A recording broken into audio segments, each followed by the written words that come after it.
I have a lot to say about John Haminwa's statement, but I think let me just hold it for now, because we've spoken to other detainees who are of a very, very, very, very different opinion. So, and it's not that, you know, all opinions are valid. That's why we have them. But I do wonder where it's coming from.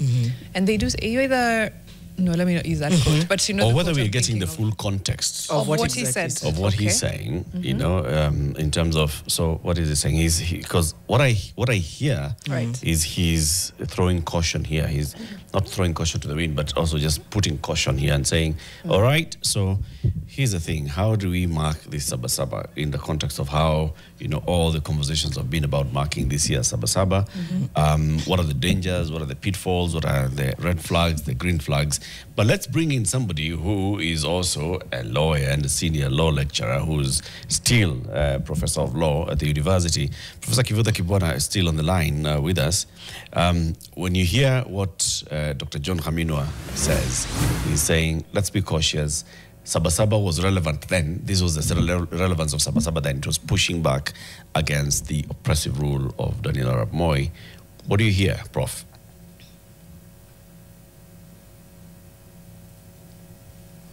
Do you have a Prof? Yes. Yes, I have to start by, first of all, saying that Mzee Kaminwa is somebody that we respect a lot, and he has really done a lot for this country, suffered a lot, and all that kind of stuff. And I think that idea of caution is something that one can associate with him, given his age. Because one has, you know, realized how we got to 2007-8. And now when you have, you know, government mobilizing citizen against citizen, that's how in countries you get to civil war.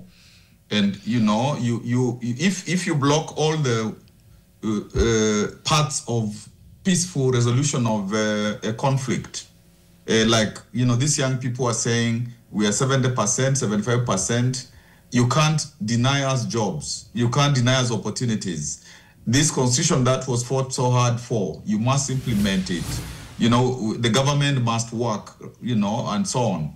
So one does not want, you know, avenues of, you know, peaceful exercise of democracy to be closed until some of the, you know, young people say, these people are hard of hearing, and therefore we need to seek alternative ways. I think that's what I think Kaminwa is, you know, trying to say. But you see, the problem is it is the government which is supposed to be responsible and which is supposed to say, how come there's this consistency with young people in terms of saying things are not right, so that government is able to sit back and like, in the first June 25th last year, the president looked like he wanted to make some dialogue with young people, even got into a space and so on. And I don't think when there is this kind of protracted demonstrations and all that, ultimately, this must be resolved through, you know, some kind of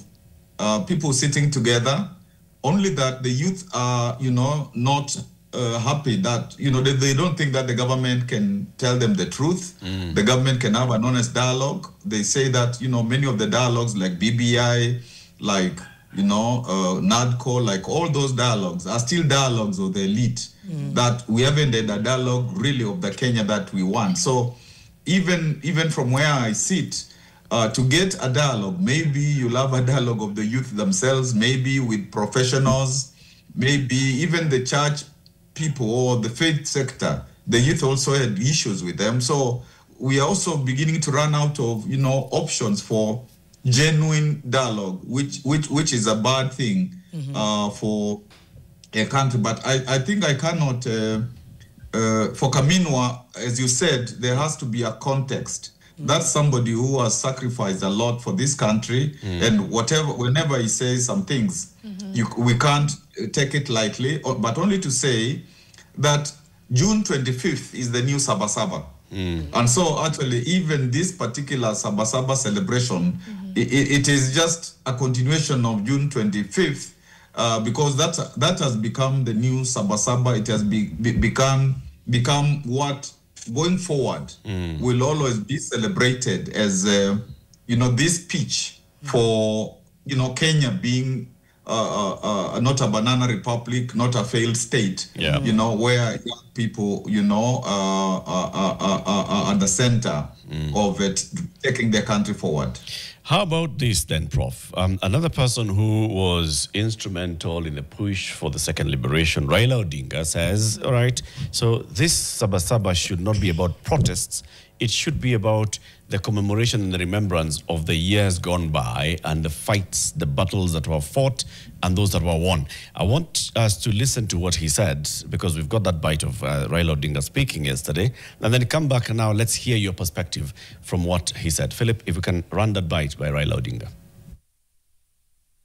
Saba was meant to bring the people together for a common cause. And this cause was change. And we decided that we would go to Kamkunji grounds, which is historical grounds. This is where the last Kenya African Union meeting was held in 1952, before the declaration of the state of emergency. And that is again where, when they allowed for formation of political parties, again, the first rally of KAN was held in Kamkunji.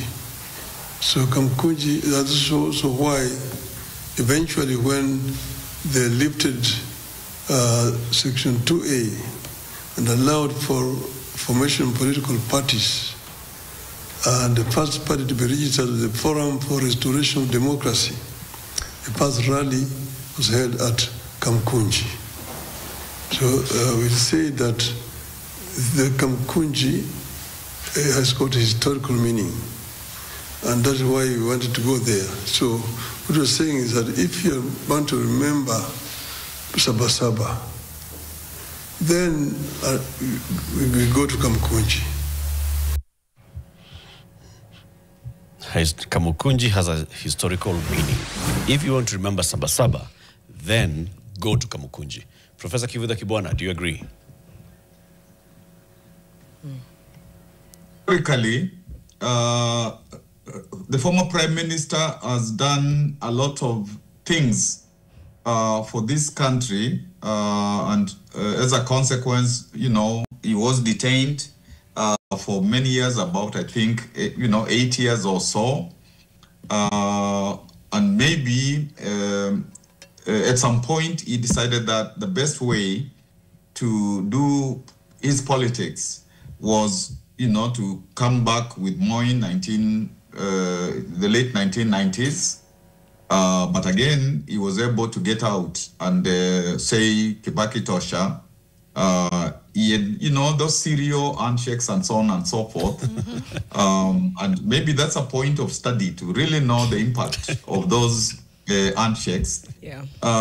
But we even during Saba of 1990, Saba of 1997, we were demonstrating everywhere, in the country, so as to reclaim this constriction of freedom that had happened under the one-party dictatorship. So it is not as if it was just Kamkunji, where even during the Sabas, I mean, like the Saba of 1997, we were everywhere in the country demanding no reforms, no elections, and we want, a constitution. So we are not frozen in just Kamkunji. And actually, as I said, now the current Kamkunji is everywhere in Kenya, where young people are saying, we want better. And the government must listen to us. And you see, when they just go with, the flag, and they go with water, and they go, and then, all these killings. Yeah. So I think with a lot of respect to Mzee Raila, people really, particularly young people, I told him, just stay aside. Let us do this thing. And I wish, I wish we could witness the Raila of old. Okay. Stay on the line, of course, Prof. We have Ibrahim Karanja, who is along Kenyatta Avenue. We've just been seeing live images coming from Kenyatta Avenue. What looked like tear gas, right? Because that looked hazy. Here is Ibrahim Karanja. Give us an update. What are we seeing, Ibrahim? He's on the phone. He'll speak to us shortly and give us an update. Yes, Ibrahim, what are we seeing? What is that? That's what was happening on Kenyatta Avenue? So a few moments ago, we saw tear gas lobbed on this Kenyatta Avenue direction headed to Integrity Center. We do not know why that particular tear gas was thrown to that particular direction, but we can see the Land Cruisers, the officers who have done that, now taking a turn right around Serena. We are not sure whether there was a gathering there.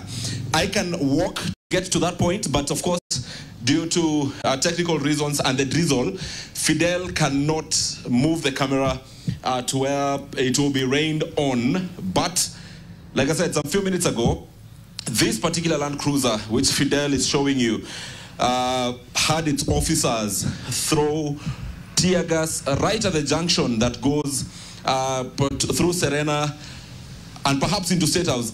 I am not sure, because I have not seen any gathering there. I am not sure why that particular tear gas canister was thrown. I can see some officers standing at that particular junction, and I have not seen people speaking from there. And like I said earlier, Latif, Janet, and Mariam, at the junction of Kenyatta Avenue, people are being redirected. Perhaps you come from University Way, as you want.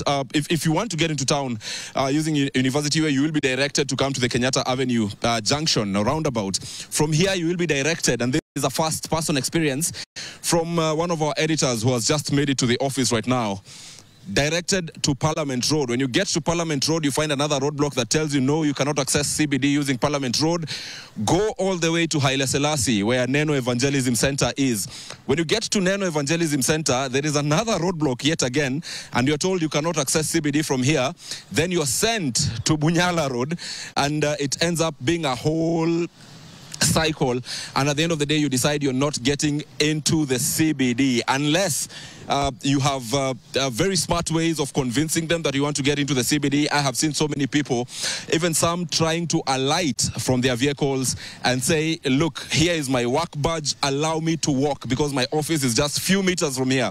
Perhaps even say I can walk to get to that point right from GPO, and you're told, no, get back into the car, use the other alternative route, which eventually you will find having been blocked as well. So I came back to you because of that update of the tear gas canister that had just been lobbed at Kenyatta Avenue headed to Integrity Center, right at the junction that goes to Serena Hotel. But like I told you, I can see right now police officers, some 2 or 3 police officers from afar standing there. I do not know why that particular tear gas canister was lobbed, honestly, because there was no gathering. And where we are standing right on the roundabout, because we are standing on the roundabout, you're having a gathering of only journalists from specific media houses that are here. And so far, we've been safe. We are meters away from police officers who are blocking the Kenyatta Avenue road getting into town. But so far, we are safe. However, there, a few meters from where we are, roughly about 150, 200 meters, tear gas canister was lobbed, and it has since gone down. There is no or very minimal human activity from that particular point, but bottom line is that has happened. So as we wind up and move, because from this particular point we want to move and see whether, like I said, we can get to the other points of town, and perhaps even try to get to Pangani, where the people from Thika Road are meeting yet another roadblock, and see where in town we can get to speak to a police command in case there is anyone who is in command who will be at the roadblocks, because again, not all officers are allowed to speak to the press, only gazetted officers, and this means from the level of OCPD or in current organization, sub-county police commander, who is the one allowed to speak right now. Just even as you get those particular shots, we have the shot of that particular tear gas the moment it went off, and Fidel will be showing it to you in just a few moments. That particular clip of the tear gas there that was lobbed, like I said, on Kenyatta Avenue, headed towards Integrity Center, the junction that goes to the Serena Hotel, like I said. And as you can see in the pictures there, we are not so sure why that particular tear gas was lobbed, because no gathering. However, perhaps we'll get to understand later why that happened. But we continue covering you, giving you this coverage from Nairobi CBD and its environs, telling you how it is on this 7th day of July 2025. The city is on a clear lockdown. Nothing is going on. And we have spoken about this before. We have spoken about the kind of economic loss that we are seeing by this happening. The businesses that are not opening. You can see workers who are getting to the office and they're being told, like we spoke earlier, to that gentleman who was told to go back home and work from home, despite a government directive from the CS of Public Service, Geoffrey Rocco, for civil servants to go to work. So really not clear. An ambulance there headed to one of the hospitals. Like I said, vehicles are finding it easy getting out of town, but very difficult getting into town. I have actually recorded using my phone a video of an ambulance trying to get into town and sent away. That I have, and I will be sharing that particular video to for us and our producers to broadcast it. Even ambulances are allowed to get out of the CBD, but not into the CBD, as I have captured, and I'll show you those pictures in a moment as I send it to our producers to just show you the state that is Nairobi City this particular morning. Thank you. Thank you for that update. And also, by the way, you can follow live updates on our live blog. We have a live blog on Nation.Africa as Kenyans Mark Saba. Various reporters from Nation Media Group newsroom across the country. Like at 9:25 a.m., Mercy Koskei was reporting police patrolling in Nakuru City, and a video there. At 9:15 a.m., Stephen Munyiri says all businesses in Karatina, banks, shops and eateries, as well as transport in and out of Karatina town, have gone to a halt. Schools suspended learning as youth have barricaded the main Karatina-Nairobi highway. In Kisumu, Alex Odhiambo was reporting 9 minutes ago that business owners were beginning to open their shops along Oginga Odinga Street in Kisumu. In Kirinyaga, George Munene, as at 17 minutes ago, was sending an update of protesters lighting bonfires as they protest at Ngurubani town in Kirinyaga County. So follow that live blog. You get up-to-the-minute updates on what's happening across the country from our Nation reporters. Yeah, and really good updates and coverage. That's going to need to be explained at some point. That was really strange. The tear gas. The tear gas being lobbed. Maybe it was to... Mariam is like, what explanation? They're just showing... No, wanasema tu sikam. Yeah, it's reinforcing what has already been reinforced since midnight. There was no crowd. There was no crowd. No one. I know we have to go to Professor Kivutha Kibwana. It's coming to 9:30 just before we can let him go. I have a question, Prof. It always seems like there's a pattern where previous revolutionaries, oftentimes, become oppressors. It's a pattern we've seen, or they have oppressive tendencies. Maybe, I don't want to give up a blanket all, but we've seen it. We've seen previous revolutionaries come into power and not really carry through with that spirit that they started with. And I'm just wondering what your reflections are on that, and how we can shield the next generation from that pattern. I think if you become an oppressor, it means initially you were never a change maker, because if you're a change maker, it should be in your blood, and therefore, unless somebody at some point just gives up and says that I've worked so hard for the country, now I just want to work for self, and you see, therefore, in the mind of the people, incrementally they become irrelevant. But I think there are people who have been very, very, very consistent. And even when, for example, like one point that I was trying to make earlier on was the people who do the heavy lifting in terms of seeking for change do not necessarily end up in the apex leadership, because there are those who, from independence, have the money, they know how to do the politics in ways which are not straightforward, and therefore they tend to, come into ultimate power, of course, using negative ethnicity, access to government, money handouts and all that kind of stuff. You see people, for example, like Orengo, even Anyang Nyong, at some point they were trying to deviate from ethnic politics, and they got punished. And even myself, same story, when you try to chart out a truly reform path, and the people of your tribe are told that you're a betrayer of your tribe, and the tribal politics try to cut your political career. And so when Muite tried to be a president, when Orengo tried to be a president, Mukarunganga, Mukangi, I think also Gathangu, I think, all of them, they get 0.0 something of the vote. Hardly 10,000 votes. So that, again, our people, especially in the past, have been held prisoners by the tribal, politics and this retrogressive politics. And as a result, the more we change, the more we don't change. But now I think these young people, as you asked, look like a different group who really, are showing so much resilience, to the extent that, and some of them are now trying to say, let's now do politics. Not just doing protests and so on. Yes, protests, yes, but then we are going to get into, MCA, MP. We want to do all that kind of stuff. And I think it's past the time when they were saying they are leaderless and so on. They have leaders, and even the state identifies these leaders and tries to get at them and neutralize others, buy others, do all sorts of things.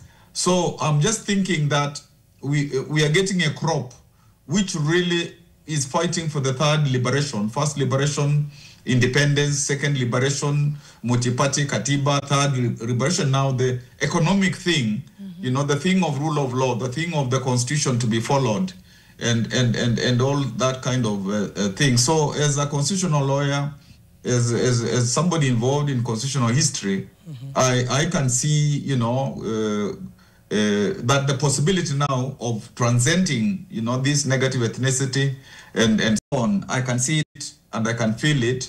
And that's why Kenya is a very hard nut to crack in terms of getting people subdued.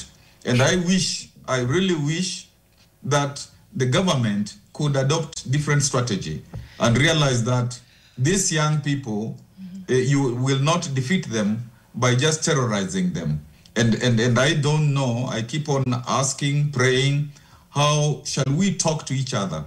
Because I think that is necessary, and let the young people be, let them, say their thing, and let them now even organize to come into leadership, because it is their time. It truly is, Prof. And just finally, just in terms of the HRC debacle, where young people are sent to molest women, and of course one thought immediately of during the last demonstrations, girls being raped.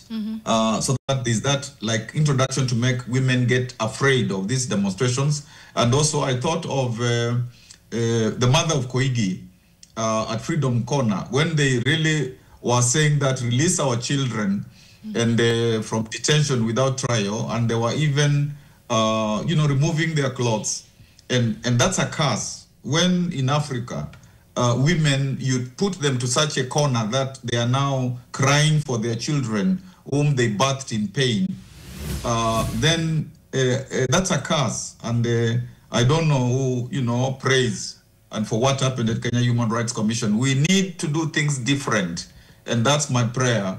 That's my prayer. That's my prayer. Thank you so much, Prof. And I agree with you. Just before we let you go, by the way, thank you for speaking to so many of the things that we need to speak to, and specifically to the weaponization of sexual violence against women. Just before you go, I'm trying to be a student of history, and I'm trying to see who is missing from the way the second liberation was done. We've heard from so many of our guests, tried to go back to history, and there was clear effort from many parties, many parties, including, of course, academia, student leadership, young people. I'm trying to see who is missing right now from the wheel. I'm also seeing people who are fairly well off. Speaking to it, but let's get back to what's happening live at University Way, and then we'll get back to Prof. Yes, Prof, I hope you heard Mariam's question. We'll come back to you in a moment. We understand that Ibrahim has made his way to IG Kanja. Yeah. Let's listen in and hear what they're saying. With the Masengeli DIG. Yeah. And there was a directive by the CS Public Service to have civil servants come to the office. Is there a criteria on who is getting into the CBD and who's not getting in? Everybody's getting into CBD. Everybody's going for duty as normal. No worries. But that is not true. That is not what we are seeing. What have you seen? We have seen, myself and some of the colleagues that I've seen have been turned away on several roadblocks from Rironi, coming through Thika Road. Several roadblocks we've seen Kenyans being turned away. That's why I want to understand whether there was any criteria, sir. But you've been here. You've been here. You've been here. You've not been turned away, and you'll not be turned away.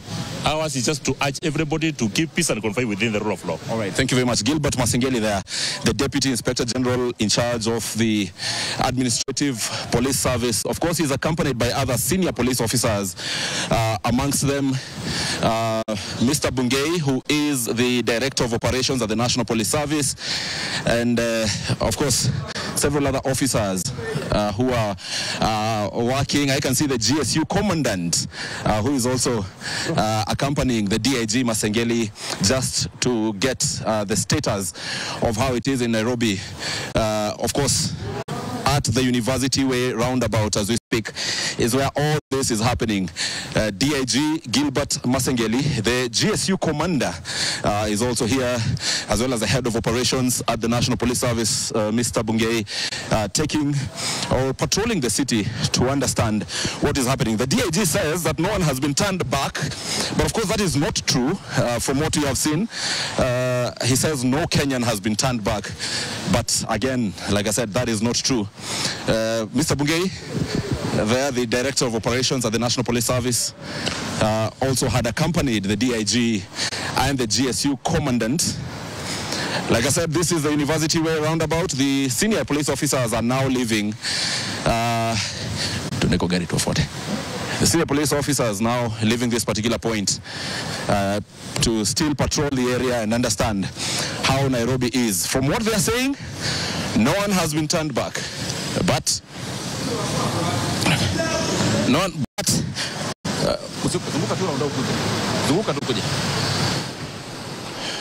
yes, the top senior police officers patrolling Nairobi this morning. Deputy Inspector General of Police Gilbert Masengeli, in charge of the Administration Police Service.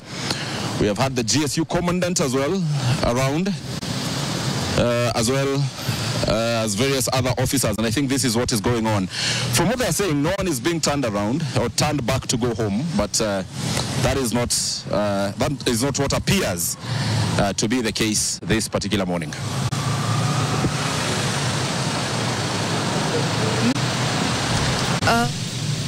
I'm just wondering, which one? There's a party that is mad here. Is it us or is it them? It must be you, Mariam. It must be me. Yeah. I am the mad one. Because Mariam, si umeingia town. You're in town, aren't you? Si uko studio. Sahi. Mariam, are you in town? As you're broadcasting. Okay, I am the mad one. Have you been turned away, Mariam? I have been turned away. You're in town. Okay. Right? Okay. Yeah. Sawa. Are you here? Latif has learnt the ping pong. He's learnt how to sieve. Because he repeats it so well. He's like, but you're here. I must be the mad person. Oh, there we go. There's more images. I must be the mad person. Every other person who has not been able to access the CBD must like be Professor Kivutha Kibwana, for example. Yeah. I don't know in which country he lives. Professor, you were saying we were expecting you to be here in the studio. And you're not The here. DIG of police, he says nobody has been turned away. Why didn't you come, Prof? As I tried to say early on, and I am smiling and I shouldn't be smiling because it's not a day for smiling. Yeah. I actually tried through two routes to get to Nation, Center, through Ngong Road, through Langata Road, and all in vain. And even if you say that you have national duty to do, it fell on ears that were not hearing. I don't want to say deaf ears. So and even as you reported earlier, if people have to go to, to do emergency services like doctors and so on and so forth, and because actually what has happened is even if the young people don't get to CBD, they have effectively shut down CBD. And they are shutting down many towns just by saying they are going to demonstrate, and the state actually closing these towns, these businesses, these livelihoods, this everything. So that is why I keep on insisting that this is not really the way, and even historical and in other countries, this is not how you solve the issues, because these many young people, they are not about to blink. So who will blink first? Right. Who will blink first, Prof? Just before we went on live with Ibrahim, I had asked who is missing from this movement right now, because just from history, again, trying to go through from listening to so many of our guests, Wafula Buke, Gitobu Manyara, Cyprian, we've learned that it was a cohesive effort with many parts: student leaders, people from academia, the general public as well had a lot of dissent, religious leaders, absolutely, political leaders, and then people who would be considered affluent at that time also chipping in and putting in, their contribution to the second revolution. From what you see right now, who's missing from this table? I think in those days, also the trade unions, yes. were again, to some extent, part of it, not fully, because KANU had incorporated the trade unions into its belly. They tried even to do that, the same for Maendeleo ya Wanawake. And they were trying to do that for Law Society, but Law Society said no way, because there was an idea to get every organization to be within KANU, but trade unions currently, are missing, and like NAT is such an important trade union, the teachers, because that's one of the strongest trade unions all over the country, because they are everywhere. Then the faith sector almost was missing this time around, because of young people thinking that it had fraternized too much with the system. Yes. But of late, we have begun to add very strong voices, because historically, during those times of Njoya, Ndingi Mwana, Nzeki, Okulu, Gitari, Muge, all those people of faith and people of conscience, they were able to say that the system cannot continue, as it was doing then. And so the faith sector has begun to really come into the scene and to offer advice, to be a group of conscience, to say that this is not correct. And maybe as that happens, and as the young people begin to have confidence in them, that's one group which is pivotal in terms of our future conversation. But I hope the future is not too futuristic, is not too far. There is the political opposition is an interesting aspect, because sometimes they're also doing their work out there and doing a lot of politics. But when it comes to like bad finance bills, when it comes to parliament being captured, how come the political parties in the opposition don't tell their members, you can't be captured, you must be the voice of the people in parliament, so that is left for few people, like if it's Obtata, if it's Onyonka, if there are few people in parliament. So we need to hold the political opposition accountable, so that what they are trying to do in terms of their campaigns out there, there is that campaign in parliament, so that there isn't a duplicity. It's not like two-sidedness. and to be more in, you know, to really get that voice in that very important organ. Because I remember in the 1997, even within Parliament, there was Akina Njeru Nwiga, I think. There were people who were saying, you know, no reforms, no Parliament during budget day within Parliament, so that within Parliament itself, you know, you had that agitation.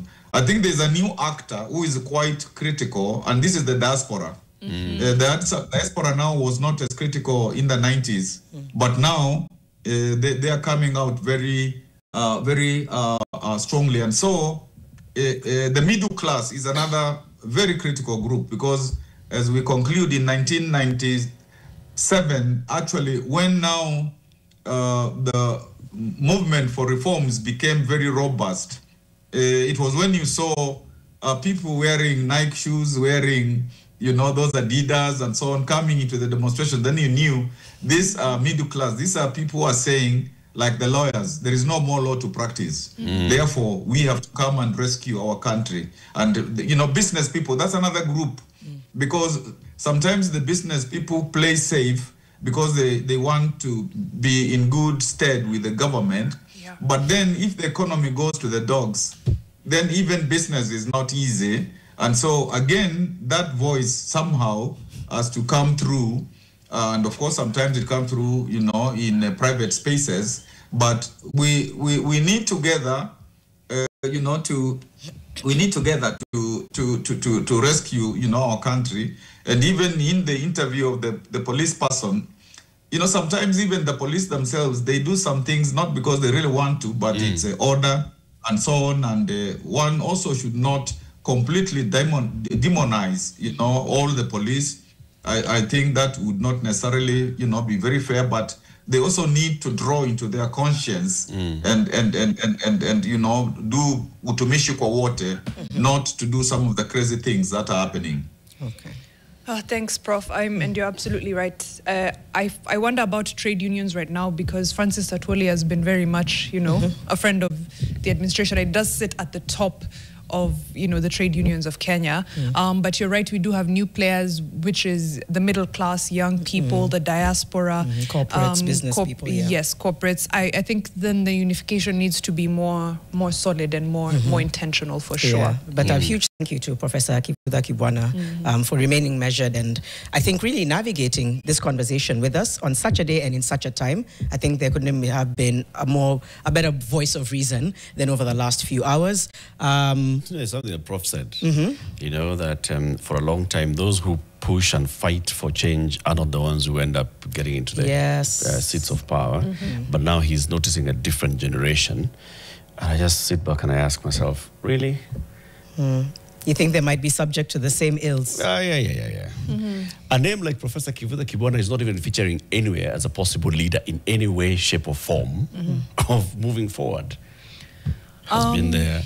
He has been tried, tested, and all. And as we're looking at, okay, so which older people can work with the younger people and all, and so on and so forth. He's been doing it. He's teaching at the university. He participates in all these X spaces all the time. True. You know, he served for 10 years as a governor. His record there, many people praised it. He made some mistakes as given, and also he made very, very many things that are gainful, that will always be studied when it comes to devolution and citizen-centric leadership. Absolutely. But do you hear that name?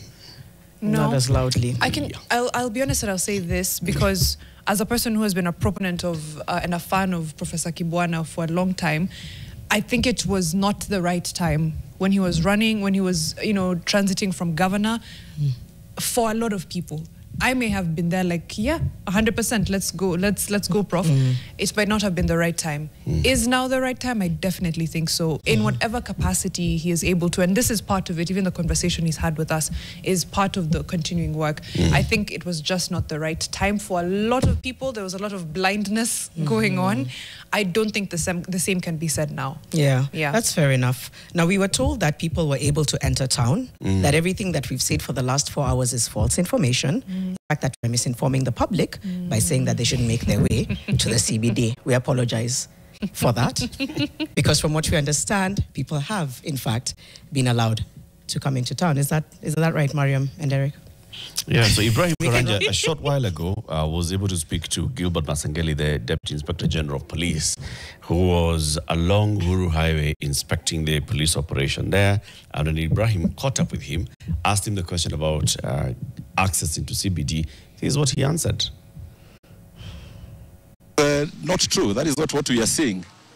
What have you seen? We have seen, myself and some of the colleagues that I've seen have been turned away on several roadblocks from Rironi, coming through Thika Road. Several roadblocks we've seen Kenyans being turned away. That's why I want to understand whether there was any criteria, sir. But you've been here. You've been here. You've been here. You've not been turned away and you're not away. Ours is just to urge everybody to keep peace and confine within the rule of law. All right. Thank you very much. Gilbert Masengeli there, the Deputy Inspector General in charge of the administrative service. Of course, he's accompanied by other senior police officers, amongst them Mr. Bungei, who is the Director of Operations at the National Police Service, and of course, several other officers who are working. I can see the GSU Commandant, who is also accompanying the DIG Masengeli just to get the status of how it is in Nairobi. Of course, at the University Way roundabout as we speak is where all this is happening. DIG Gilbert Masengeli, the GSU commander. The DIG commander. Some people will start calling him Deputy Gaslighter General. You know what? I'll take it. I like that. Yeah, Deputy. because there was an opportunity to advise Kenyans who have not been able to make their way to open their businesses, take their kids to school. We've seen images, non-stop calls. There was an opportunity to explain why, and an even greater opportunity to say, if you are facing this issue, let us know on this line. Yeah. So what a wasted opportunity. And, you know, kudos to Ibrahim for trying to get some information from him. What a wasted opportunity on a day when people have been fully disrupted. Would have been really helpful to say, if this is happening to you, this is why. And if should you face any of these challenges, Martin, whose baby is in ICU, people like Martin, whose doctors have been barred from entering, there should have been something along the lines of, make sure that you use this route and make sure you call us should this persist. Wasted opportunity. Unfortunately, to Ibrahim's point, it is not true. That is a lie, following the lie that was yesterday from CS Roku saying that today is a normal working day. We cannot continue to perpetuate these lies, and leadership cannot lie all the time. So this is a difficult moment, because how do we move from here? And I completely agree with you. This is the missed opportunity. Communication is key, right? And even before he left there, the police spokesperson, who you'd assume is in charge of communication at the National Police Service, would have sat down with the senior officers and said, so this is how we communicate this particular issue. Maybe he did. Maybe because the officers he's briefing are his seniors, just decided to disregard him and say, mambo yako gani. But it's a missed opportunity for Gilbert Masengeli to actually come out and say, this is what we are doing. We do not want public service vehicles to come into town for reason A, B, C, D. Personal vehicles, private motorists, you're coming into town, this is what we are using to get you into town. And the reason is this, this, this, and the other. And basically just make it work. But just saying, no, nobody has been denied entry into town. And do you hear? Guys, do you hear yourself? The two of you are coming from such a lovely place, which is an assumption of intention to communicate, intention to... We're dreaming big. We're dreaming very, very, very, very big.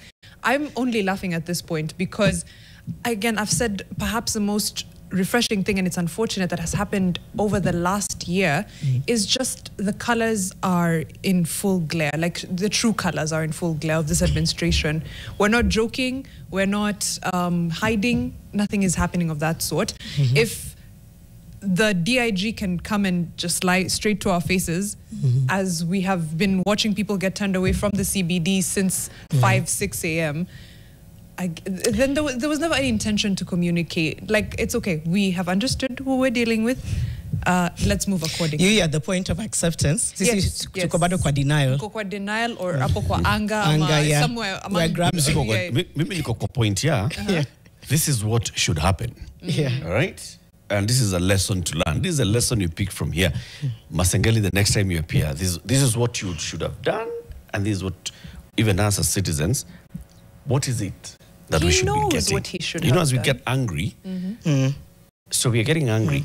What should we have heard from him? Right? And this is what I'm saying. This is how he should have handled it. This is what you expect from such a person. The other one who's sitting in his office watching this and will be a future DIG or a future, spokesperson or a future IG of police. This is what will be expected of you. If you're a young person today and you have not joined the police service, maybe you'll join the police service. Maybe you'll rise to become. This is how you communicate. Syllabus Simetroma, Urban Craft TV saying Maria Moshe. I'm a jam. She was blocked. She literally came late on the show because she was trying to make it here on time. It's personal, actually, for you. It's not even, like, at this point, true. I'm not even angry. I am just... It is what it is. At a point of acceptance. So for me, it's not... Nothing is surprising anymore. And I think it's a good thing that we are no longer doing that subliminal dictatorship. We are just like, okay, all colors out, true colors out, everything is on the table as is. I think it allows us to then move accordingly. Actually, that's the question I was going to ask you, just as we continue to see the images and get towards the end of Fixing the Nation. When you're at a point of acceptance, Mariam, how does it change how you agitate for change? What does it change? Does it change? Not really. It just means consistency then needs to be the key, right? Consistency, strategy, learning from the past, being rooted in the Constitution and in the law. Those things become more and more important. Yeah. Just as you continue also, that image there on your screens is a woman who was turned away. We're going to rewind it and show that she... this is earlier on at the CBD, you could tell, just trying to reason with the police and perhaps saying, this is my office, I'm trying to get to work, but she was turned away. Credits to her, she tried to push back, probably had something very important to do today, as most people did, held her head up high and left. And walked away. She is an example of thousands who have faced the same thing today. Again, that was from earlier on. And she's probably been, she was probably told, go and speak to them, right? This is kind of the back and forth. And here she is getting another instruction, obviously visibly frustrated. And you'll see her once again just walking away because she was probably told, Nenda waongeleshe hao, they'll give you another route. Same thing, a gentleman there on the screen saying the same thing. Are you sure we're seeing the correct things, guys? Oh, yeah. Now you see. Maybe it's a shared hallucination we're all having. It's an alternative truth. Yeah, it's an alternative truth. Yeah, but images, I was saying, I think the only thing to do is, again, to be rooted in the things that they are not. It's the rule of law, it's constitutionalism, it's having some values and some ethics with underneath all of that that we're operating from. Yeah, that's the only way. And it's a majority of people are operating from there. And to consistently do so. Yeah. A lot of people are operating from there. And I think that's what's causing the nervousness above, is that a lot of people are back-rooted in the Constitution and the law. Ngong Road, it's like a holiday that, if ever there was one. Images from earlier, we are showing you images from earlier on. Over the last few hours, we've continued to speak to our reporters and to a lot of you fixers, telling us about your own situation, trying to get to the workplace, or Martin's case, trying to get healthcare for his newborn who is in ICU. All of you have shared very similar sentiments. You're either trying to reach essential workers or you're turned away. We had a gentleman who had to speak to his boss but said he's lost wages for that day. And there's a lot of other places that we can see. Mombasa, we also saw Mombasa earlier, where it's sort of business as usual, right? So, for instance, if you follow our live blog on Nation Africa, and you'll see all the updates live as of 9:45 a.m. in Kisii. Police are deployed to the Kisii town CBD. Others patrolling other streets. Earlier in Narok, you can see there's heavy police presence in Narok town. 2 minutes ago, youth were lighting bonfires at Ngurubani town in Kirinyaga County, according to our reporter George Munene, who's there. In Lamu, Kalume Kazungu says the Deputy President Kithure Kindiki is expected in Lamu, and residents are flocking to Mkunguni Square in Lamu Old Town, where the DP and other top leaders are expected to preside over youth and women empowerment event. So Lamu, things are moving on smoothly. No demonstrations, no protest there, no closure of businesses as a result of protest. Maybe closure of business to to go to this particular event. And in Kisumu, I understand it's business. In Kisumu as well, business as usual. Karatina Nairobi Highway, Stephen Munyeri, our NMG reporter, has even sent an image of demonstrators lighting bonfires on the Karatina Nairobi Highway. And this was what was happening earlier. As 8 minutes ago, passengers whose 10 p.m. train to Nairobi was cancelled yesterday, traveling on the 10 a.m. train today. Kevin Odit and NMG had sent that. So if you go to our blog, nation.africa, you will see those up-to-the-minute updates from across the country from our reporters. Right. Wow. Time to wrap up the show now. But it's been a show. Padlocks. Just before you wind up, Mariam, that was again earlier on in CBD.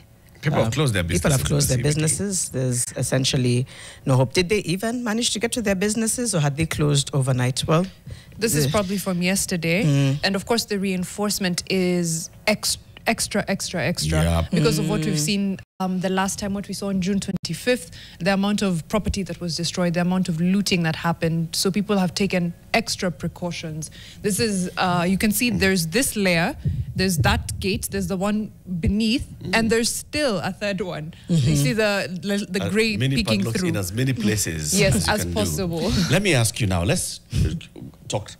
The person whose business we've just seen, you know, that they've done that, when they're sitting back at home this morning and they're seeing that there is limited access into the CBD, do you think they're happy or do you think they're sad? I think they're frustrated. They're frustrated? They're at home. They were not coming to work anyway, all right, because Saba, Maandamano, and so on and so forth. Let's just say, just like we saw on the 25th, many did not come to open their businesses. So you think there's a sense of relief? But then today, they're seeing, I'm at home, and I'm watching and I'm seeing we actually don't have people in the CBD. Right. I think for sure a sense of relief that they don't have to worry about their businesses.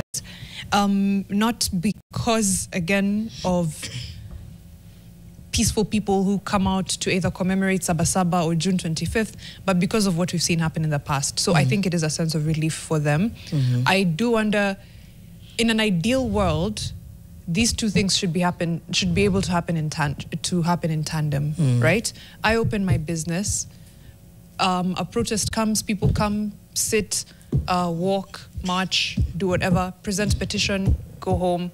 They come, they buy a bottle of water, a snack from me, or they come and decide to frequent my business, or they browse the store and they go home. That is a very, very ideal world. And it still happens in many parts of the world. Eric, I think to Mariam's point, yes, there's relief. I think there's frustration, like I still have lost business for the day. Yep.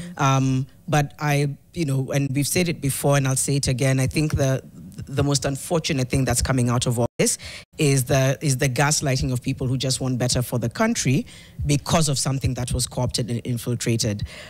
You will continue to see a loss of confidence in things like peaceful demonstrations and protests. This is the work that today has managed to do, is to discourage people from coming out. Some feedback on YouTube as we just continue our conversation today, 35th anniversary of Saba, what was meant to be a day to commemorate, that particular very important day, which, as we heard Professor Kivutha, Kibwana, and a lot of the guests we've had, which led to the repeal of Section 2A, and years later birthed the Constitution, which was promulgated in 2010. And so that was what today was supposed to be. Certainly, a lot of people wanted to commemorate it in one way or another, whether it was peaceful protest, whether it was mothers speaking to the grief that they have for the children who are losing their lives. But today, instead, many who tried to move in different parts of the country, largely around Nairobi and its environs, the CBD and its environs, were instead told to turn back. Businesses, in fact, Ibrahim said it well, Nairobi is at a standstill. People are stuck. Many have chosen to go back home because they know that they can't navigate their way through today. So that's what today was supposed to be. I'm glad we were able to commemorate it in some way with Wahoo and Professor Kivutha Kibwana. It should have been more. We should have spent more time talking about that. But on YouTube, we have a lot of, right before we speak to that, Kibuye Market in Kisumu. So Kisumu is just moving along. Yeah. Seems very peaceful. Seems like business as usual. It seems like folks are going about their day. Markets are open. People are just moving about. Kisumu, Mombasa, we'll just put a pin for some of the way things have managed to happen, in the sense that citizens are just able to largely move around business as usual. Because it's not to say that this day also wasn't important for the people of Kisumu, but what is it that made them say we're going to move along business as usual? We're seeing some images, perhaps there were others, of police presence in certain areas, but not in Kibwana Market, which we are being shown on our screens right now on Fixing the Nation. This again is from earlier on in the day at Kibwana Market in Kisumu. Right. So much You were feedback. checking the feedback on. Yeah, I'll read some. I think Mariam has also got into some, but Khalif Karim, this is the first one I've landed on. Siati tunajipea nini. I'm in love with NTV. We'll take it. Thanks. Bring footage from Kisii. Okay, I think you just read an update from Kisii, Eric, but we haven't seen. What else has caught your eye, Mariam and Eric? Irungu says, it's ironical when the Honorable Ruku asks us to be in our places of work and the police barricade roads into the city. I'm ready to write a show cause letter when asked to. Maureen in Githunguri says people have been told not to come. Let me get that right. People have been told to close down their shops and go home. By who? Maureen, please tell us who is asking people to close down their shops and to go home. There's also someone saying that this is Wenzel Dashington says, not only is this a restriction on the constitutionally guaranteed freedom of movement, but it's also economic sabotage, and someone must be made to answer for this. You're right, it's economic sabotage as well, because so many people, again, the CBD is not the only place that we access via these roads. Not only economic, but sabotage on so many other levels. We've talked to Martin, who is trying to have his child seen by a pediatrician, and that pediatrician cannot get to the hospital. That's one case of many. We've talked of people who are trying to get into Nairobi because they are foreigners traveling, and suddenly you're taken out of a bus, you find yourself on a boda boda, you're being told to find the southern bypass. Can you imagine in a foreign country at 4 a.m. at night? And you have to trust that that person has your best interests, that the border will take you where. By the way, if you're wondering, just before Mariam and Latif continue, it's 6 minutes past 10. This is not Fixing the Nation 2.0, although that could be a thing. We're extending our broadcast. Fixing the Nation Extended. Fixing the Nation Extended. That was good. As we wait to welcome some of our incredible hosts to take over. Lofty Matambo and Freedom Walker will be joining us shortly. We are seeing footage from Mombasa earlier. So remember what the Kenya Railways had said, that yesterday, this is live actually, this is happening now, this is coming live from our crew in Mombasa right now, that the train has departed. Remember they had announced that it will be departing at 10 a.m. this morning. So the train has departed, and what Kenya Railways had announced is those that were supposed to travel with a late night 10 p.m. flight were to report at the Miritini Stadium at 8 a.m. this morning. We're assuming that some of them were able to report and they boarded the train, and now the train has departed. This is live from the Miritini station, SGR's terminus in Mombasa. The train is now headed towards Nairobi. I wonder how many of those that were intending to travel last night have managed to get to the train this morning. Great and are question. now on their way here. And I wonder how many people have been disrupted, whose schedules have completely been thrown off. You're probably planning to travel. You were not even participating in Mandamano of any sort. Or maybe, you just wanted to travel. You traveled from far from Mombasa, timed your way so that you get to Miritini at maybe at about 8 p.m. so that then you can board the train and travel overnight and get onto your business in Nairobi today. Maybe connecting onto other vehicles that are going outside of Nairobi. Those that have traveled from far, wamelala wapi? Where did they spend it? We hope we can get some of them, right, in the course of the week, just to speak about what did you do that night. If you didn't have a relative or friend or any other option, how were you able to make your way back? But you're right, a lot of people were just caught off guard, not because they wanted to participate in anything, but because they already had plans. Right. Also, the timing of the hitch being fixed it's mad. I'll also say this, even if they did want to participate in protest, their freedom of movement being curtailed is absolutely unacceptable, right? And you're right, we have inconvenienced so many people. Who covers the cost of you spending a night somewhere in a lodging? How many people slept in the train station because they just did not have any other option? People could be seeking medical treatment. They're not being allowed access into the train station. Oh, so they didn't even make it in? No. Okay. Get to the gate and you turn back.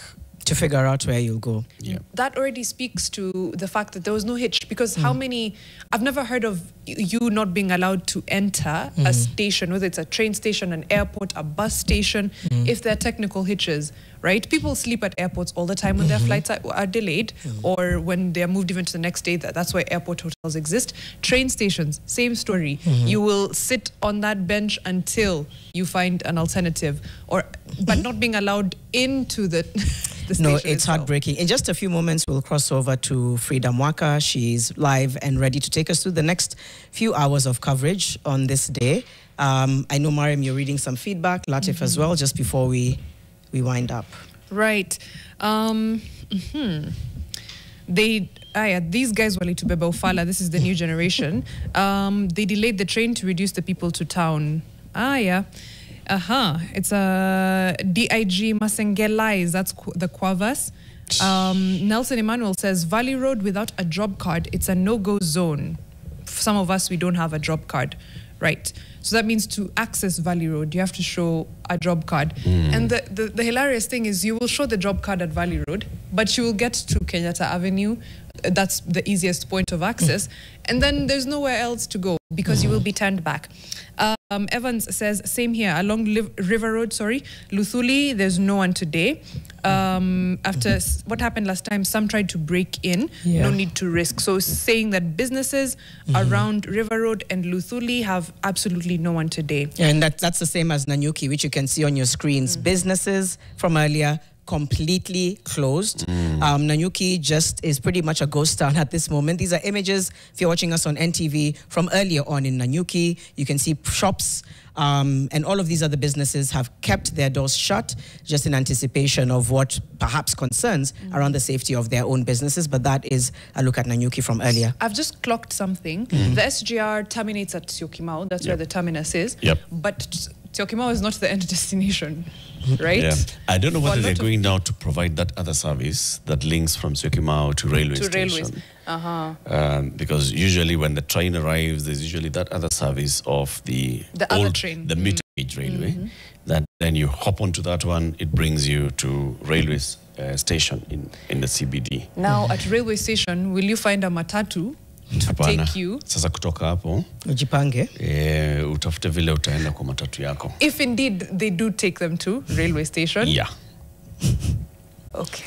But probably by the time they're arriving here at 4 p.m., 3 p.m., 4 p.m. things would have opened up. Maybe. Police would have changed their minds. Maybe. They had not said, their minds had already been changed from the beginning. Remember, we have lied for 4 hours. Anybody can come in. That's a sarcasm, guys. We've been honest here. From 6 a.m. Mariam is like, rewind. No, it's because some people don't get sarcasm. Yes, so that's true. Let them not. Let them. In a nutshell, 6 a.m. to 10 a.m. actually to 10:12. We have shown you live pictures. We continue to from different parts of the country, but unfortunately, the police service was denying the fact that people have been turned away from trying to access the CBD.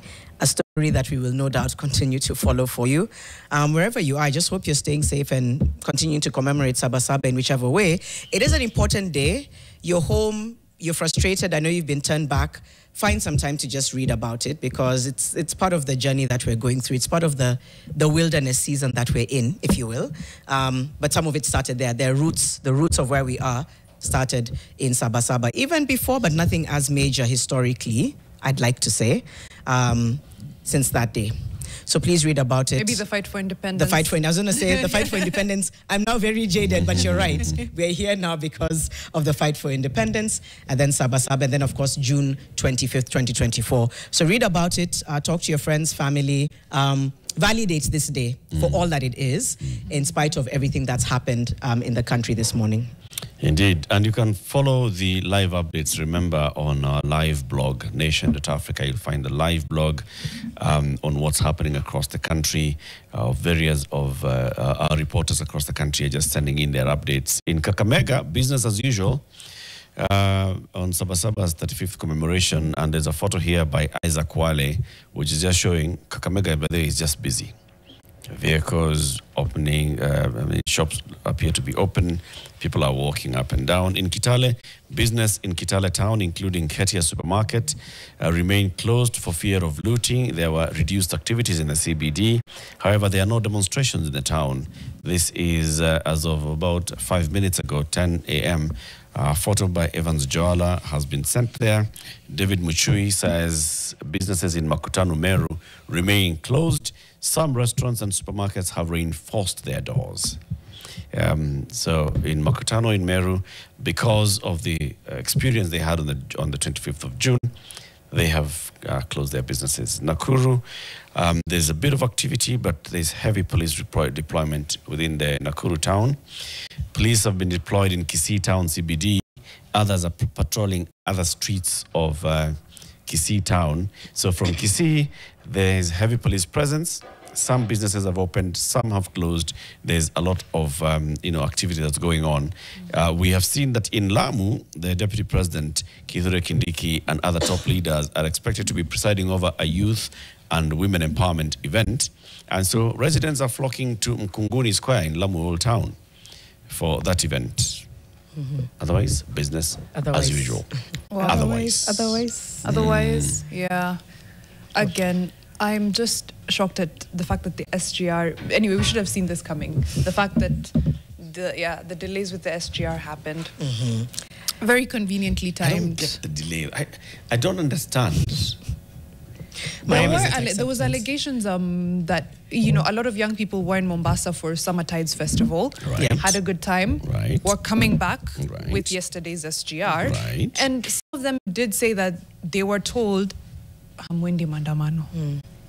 All right. Yeah. At most, how many people are those? They'll be arriving in Nairobi at 3 a.m. Yes. 3 a.m. is when the town was barricaded. Right. And so, I just don't get the logic. Do we get any of the logic that has happened today? Logic, chui. Not quite. But Kichuna Frida Mwaka ako tayari hapa kutujuza yanayojiri. Hii leo ni siku ya Kiswahili duniani. Naam. Na najua ako na mambo mengi sana ya kutuambia. Kichuna, hujambo? Sina neno jamani, mko vipi? Wana fixing the nation? Tuko sawa Frida. Sisi tunajaribu Frida. Tunajaribu. Sasa ningependa muimalizie kwa lugha ya Kiswahili. Kila mmoja tunafanya fixing hapa. Tumalize kwa lugha ya Kiswahili. Hiyo kazi tumempatia Janet. Jamani. Atufungie. Mwakilishi wetu. I'll keep it small. Tuko salama, shukran. Shortest sentence. Malizia kipindi. Waage kwa heri, mwambie kesho tutakuwa hapa. Asanteni sana kwa kutazama Fixing the Nation. Nami Janet Mbogwa, Mariam Bisha na Eric Latif. Asanteni. Kwa herini. God bless you. Over to you, Frida.